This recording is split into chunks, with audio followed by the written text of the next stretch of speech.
burst into intense activity for probably the wrong reasons. Release our director. We want our freedom. A small crowd of youths flying. Another country, Finland, one of the most obnoxious states that preaches wine and drinks water, or preaches water and drinks wine, with the Nigerian rogue system of Buhari and now Tinubu. The situation in Nigeria is as bad as we can call it. It's the worst. It has gone out of hand. Every day you wake up in the morning, 200 people kidnapped, 5 killed, 200 killed, Christians murdered, herdsmen with guns, everybody killing, coming from the north to kill. The worst part is that United Nations Security Council has an assistant secretary general, a lady by name Dr. Mohammed Amina, who comes from the same region, the same country. She has never even put up a word to the United Nations Security Council about the human rights abuses in Nigeria. The 5 permanent members and several European countries are doing business with Nigeria. They have never sanctioned Nigeria. I've not seen any document sanctioning Nigeria signed by so many of these countries. We've seen murder, defilement, rape, abduction, kidnap, banditry, killing Christians for the sake of a religion, herdsmen armed by the government, the army in Nigeria killing people. No European country has ever written a statement publicly to condemn the atrocities that are taking place in Nigeria. And time has come now for us to stand up. How do we stand up? How do we walk? How do we protest? To stand up, to stand against the injustices of these European colonizers. They colonized, they took up resources. They have come back for more resources. Finland looks for resources. President picks a plane and walks around Africa from one African country to another, looking for resources, looking for where he can milk, without looking at the human rights abuses in Nigeria. What was happening in Nigeria, where he has gone to get lucrative contracts of gas and oil contracts, infrastructure, so on and so forth. These same countries with a democracy of 500 years or so allow Nigeria to go into Finland to try to bribe its way, to kidnap people, refoulement, which has been refused by international law. African wanting to take President Bola Ahmed Tinubu to the AU court. They've remanded Tinubu as regards going to court through the office of the AGF, Fagbemi. Through the AGF office, Latif Fagbemi, and they've said, the president and Nigeria as a country should come and explain what the injustice they've perpetrated on the people of the southeast and also the middle belt. Also take as regards the Pan-African through the president Fortune and Charumbira taking Nigeria to AU court. There has been an alliance with a BIAFRAN government in Nigeria for a very long time, and they are one of the recognized powerful forum or agency or institute, let me put it that way, that sees to the recognition of fundamental human rights and the privilege for people or for indigenous people seeking self-determination. And they are also very important in this part of the world in Africa because of the role they have, prominent role they have played, for a very long time. So Pan-African Institute, I think, is one of the people that came out to alert the world on the injustice that was going on not only within Nigeria or within Africa, but I think to an extent they singled out the Biafran cause of the Biafran agenda, and they have been following it, consistently, especially the one we saw when Simon Ekpa had issues with the Finnish government. The Pan African Institute or Forum, where the 24 hours was always and is still with Simon Ekpa, documenting, trying to find out the position of the Finnish government on the issue that has to do with Biafran Finnish citizen Simon Ekpa. So you can see this agency have continually issued a press statement attracting global attention to the issue of Biafra. So I don't know how he managed to single out Dr. Cho of Ambazonia too. These are the ones already on his table. So it's a recognized and institute globally known for what they are doing now concerning people who are being facing extermination, political witch hunt, extreme marginalization, attack, like the one we are experiencing in Nigeria now under Fulani people. So and they are telling us that the Biafrans themselves do not have right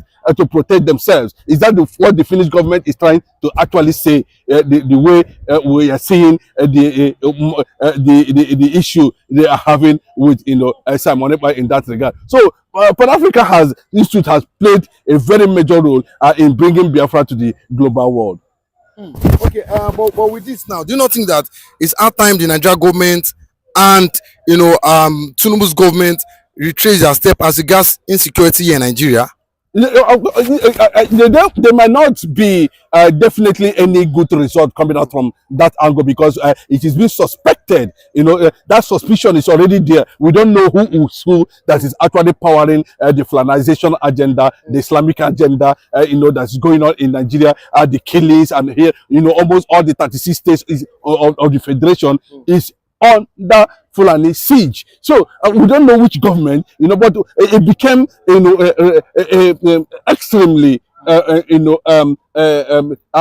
threat since the era of Buhari, Malami, and the rest of them that came into power. APC government, it become, and we can see that, since Buhari came into power, and then when we started hearing about Meiti Allah, all the stuff like that, groups that are associated with Fulanic, activities or pastoral activities, as they call it, but actually they are carrying out a killing spree agenda, just conquest to make sure, that I don't know what they intend to achieve with that. So, and you can see the level of Bola Ahmed Tinubu's commitment, to the issue of insecurity. Even while he visited Benue, they still struck, killed, invaded Nigerian military barracks, killed a lot of military personnel there, soldiers there, and you can see. So we don't know actually, whose government is backing who, because these guys can come up with anything, they can pretend at any given time, they can set up anything at any time, So I think to an extent, if we are beginning to have a forceful movement like the Pan-African movement, to bring these people actually to the book. And if there's any way the international community can use such an agency, to actually, bring these people to book, because we don't know the reason why, there's no government in Nigeria. Where people are dying, there's no governance, So bring them to book, like the issue we are seeing now of nnamdikanu and of course Simon Ekpa. So I know Bola Ahmed Tinubu should be regretting at this point in time, because what he thought would have happened to Simon Ekpa is not what he's getting now. We know the kind of statement that we are calling coming from his administration as at that time, to the extent, and he got in contact with the Finnish ambassador to Nigeria, and all of them were making jubilating, that Christopher Musa, Simon Ekpa must fall, and this and that. At the end of the day, now he's facing the court, and I can be rest assured that's victory at the end of the day. So that is the game. That's what it is. But one thing we must understand is this. Now you can't take it away that these men might likely be heading to ICC at the end of the day. So you don't feel that the AU have got what it takes, to make the difference as regards the injustice in Nigeria? Yeah, if there's a proper evidence being tendered by institutions like the ones we are seeing now, Pan-African Institute and the rest of them, yes, they can be brought to book. Definitely, they can be brought to book. There's no two ways about it. They can face the consequences. But you can see the way things are now, the way they are doing their things, moving a lot of things, changing directions, and there, and the issue of corruption, and is the AU former president, he cannot be tried.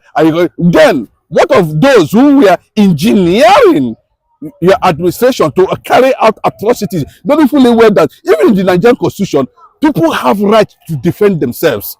So why are you saying that Simon Ekpa is this, Simon Ekpa is that? Somebody who is alerting his own people on the danger of flood agenda, in Nigeria. Then you simply look for a way to say that it's causing insecurity. Why I think to an extent, the EU will intervene on this. The international community will intervene on this, and you can see now what they thought. It's not what they are getting in Finland. We see the landmark global victory, celebrated by almost all the major media houses all over the world concerning what Kenyan government did, concerning nnamdikanu, and the same things we are expecting to happen in Kenya, and definitely that is what it's going to be. So it's likely that if they get it right at the end of the day, my brother, we are not far from the truth. This government under APC can likely face ICC. Simon Ekpa in the Finland court in Latin defeated the Nigerian government, defeated the Finland. We saw a video trending on social media in court how the Finnish parliament are exchanging blows over themselves as Simon Ekpa has met bail condition, yet the government Alexander Stubb has refused to let him go. There is a serious heated argument online that the Finnish parliament are fighting over just one person. Who is that man? Which is Simon Ekpa. Pastor, what has come over the Finnish president? What is happening? What has come and over the Finnish judiciary? Yeah, what has come over the Finnish government is the influence of oil and the contract, the relationship that they lost through my Simon Ekpa have restored with Nigeria. That is what has come over the Finnish government. But in their judiciary, the Chukwuokike, the god of the Biafra, has put in confusion. Do you understand that word? That song? No. He's putting confusion in the midst, in the camp of the enemies. Confusion. Yeah, confusion. Because you cannot see the truth and try to bend it. Mazi Simon Ekpa did not commit any offense. He did not commit a crime. But he was voting against his fundamental rights, because he tried to add to the world, to the people of the world who are taking the case of the killings of the Christians, the Biafrans to be precise, in Nigeria. They are not taking it serious, and he himself is looking for a way to draw attention of the people of the world, for them to take the matter serious, for them to come for the head of the Biafrans. That is what the Simon Ekpa did, which is not wrong. But Nigeria see it as a listen, and they decide to grab a Finnish government. But the God so far, the Bible said in the book of Psalm 24, the earth is the Lord and the fullness thereof. The God, the Chukwuokike, who own the earth, who control the affairs of men on earth. And so far, Alexander Stubb is matching the earth. So far, those judiciary are matching the earth, they will continue be in the chaos. Because somebody, say, listen to me, and listen good. The Bible said in the book of Genesis chapter 41, that in 39, somebody was in the prison called Joseph. In 41, Joseph needed freedom, and he has to cause confusion in the camp, in the house of Pharaoh. Pharaoh had a dream that nobody, no sorcerer could interpret it except the prisoner. So they need to free the prisoner for the king to have his own freedom from the dream which he had that was giving him problem. But Pastor, Simon Ekpa has become so influential in Finland that there is a heated argument in the Finnish. Yeah, like you have to hit an argument because the God of Biafra, Chukwuokike, God is with him, just the same way God was with Joseph. Don't you know? That is the same way God was with Joseph. So there need to be confusion. Something need to take place in the cabinet for the freedom of one man. But sir, what has changed now that Alexander Storm, his ideology has changed? This is a man we know that who have been giving support to Simon Ekpa. All of a sudden, something has transpired that he no longer picks interest in Simon Ekpa's case, and then we've seen that Simon Ekpa is not saying this is not the man he used to know. Yes, Alexander Storm is a corrupt leader. A corrupt leader. Yes, he's a corrupt president, prime minister of Finnish government. Very soon, let Finnish government look very well, so that that man will not copy what is happening in Nigeria here and utilize the economy of that country. Copy what is happening in Nigeria. Yes. What is happening in Nigeria? Corruption now is it because he has joined Nigerian corrupt leader politicians who are the president. Yes, against his law, against fundamental rights. You understand? Because Nigeria, excuse me, my beloved brother. Did the Finland, the question is this, did the Finland have anything in common with Nigeria before? No. They don't have, Abi. Why are they not having it now? If not for corruption. No, so you mean bilateral relationship? Yes, they don't have it. But why is that thing coexisting between them now? Because of Simon Ekpa. The president don't chop bribe from Nigeria.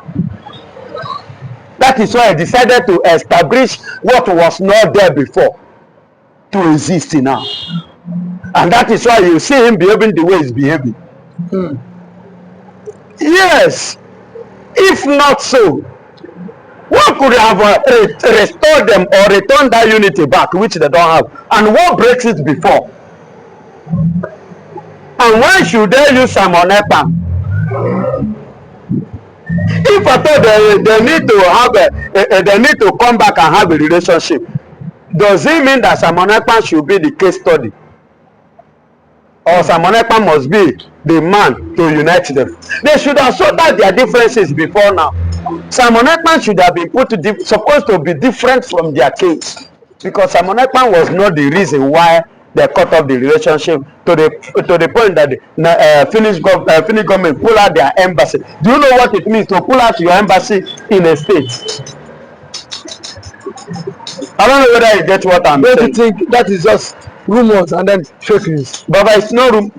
That is one thing I hate about you journalists. When I say you don't need to assume, is it true or not? You suppose, as a journalist, you suppose know this. Did Finland have embassy in Nigeria? You should know that the answer is no. Yes, no. So what are you saying? So they are looking for a way. We have lost this, and okay, since we lost this relationship, and this guy, okay, because Finnish government knows that there are one or two things that are going to benefit, or what they are benefiting in Nigeria, which they have lost. And now, Nigerian government have promised them a huge benefit, which they are benefiting now. If they can stop this man, it will benefit like what, sir? Benefit oil, they are sucking Nigerian oil. You don't know. They have a contract of this thing they are building in Lagos State. They are building in Nigeria. A power plant. A power plant. Do you know how much that they are going to make out of that contract? And do you know the huge economy impartation and growth that is going to give, is going to bring to Finnish government? Do you know? So all these things are the things that Alexander Storm look at. When you look at it, this is a very huge this thing to our economy. So he grabbed it and decided to sacrifice somebody. That means that man is good at sacrificing his own child. But it's because of money, the earthly things. But Simon Ekpa is not his child. A president of a country stands as a father of that nation. Yes. It doesn't matter the age. Yes. Am I talking to somebody? Yes. So if Alexander Storm stand as a prime minister or a president per se of Finnish government, where Simon Ekpa happened to be the citizen, so he more or less obey his son. Is it tinubu that give birth to me? But being the president of Nigeria, is a father of Nigeria. But sir, some persons in the parliament are saying Simon Ekpa has not met the required bail. That is why they are keeping him in detention. And some of the parliament are saying he has met the required debate. Tells that the president is adamant and stubborn to let him go. Now, is the same thing that is playing in the head of nnamdikanu, the same thing is playing on Simon Ekpa. You see the trick of Omotosho now, you know, in the court. Sana Amolowo. You understand? Say that Kanu should. That's for the Nigerian government. Son for Nigerian government. Say that Kanu should open the defense. Are you getting it? It should open the case. You know, Kanu drop no file of no case. When they are telling him to open the case, are you going to force somebody to open a case which he doesn't want? And of which some issues came up, a series of arguments came up. On that note, Omotosho now look at it. What stopped him from not deciding what the right? He has been presiding over cases before. You understand? Regards to the same issue. Even when the Nigerian government come out with some what they call as evidence against nnamdikanu, which at the end of the day, it's all lack merit. It lack merit. It lack merit. You can see it. So at the end of the preside over, where is it that now?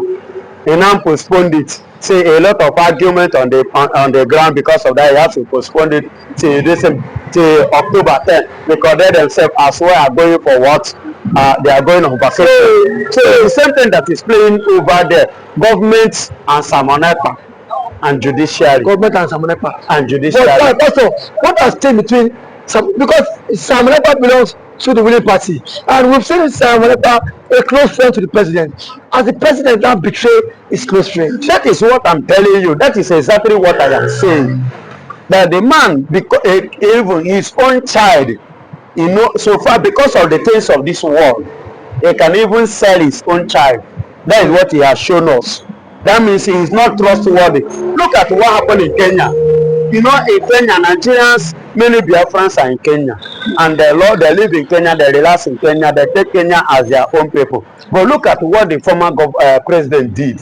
That makes many Nigerians, his attitude towards nnamdikanu makes many BIAFRANS to see Kenya as a different place, which he himself will later confess that because of what happened, it makes him to lose election. He confessed it. Do you understand? Which the BIAFRANS that are there played down on him. The BIAFRANS played down on him. A kind of no. This kind of person is not worthy of being a leader. Is not worthy of our credentials. You understand? Which he himself confessed it, that what happened is that he lost election because of the case he had with nnamdikanu. He lost election because of the case he had. Yes. So, Pastor, we are saying a very big thank you to you. Thank you for always coming out to air your views, and thank you for the time we do on this platform. We are saying thank you, and we appreciate all your time, your effort, your commitment under the sun, in the rain, under the sun. We thank you. We say a very big thank you, and God Almighty will continue to bless you, enrich you, and keep you. Thank you so much, sir. And bless you, the viewers. If you are watching for the first time, please kindly subscribe, like these videos, share, comment for more political discourse. Thank you so much, sir.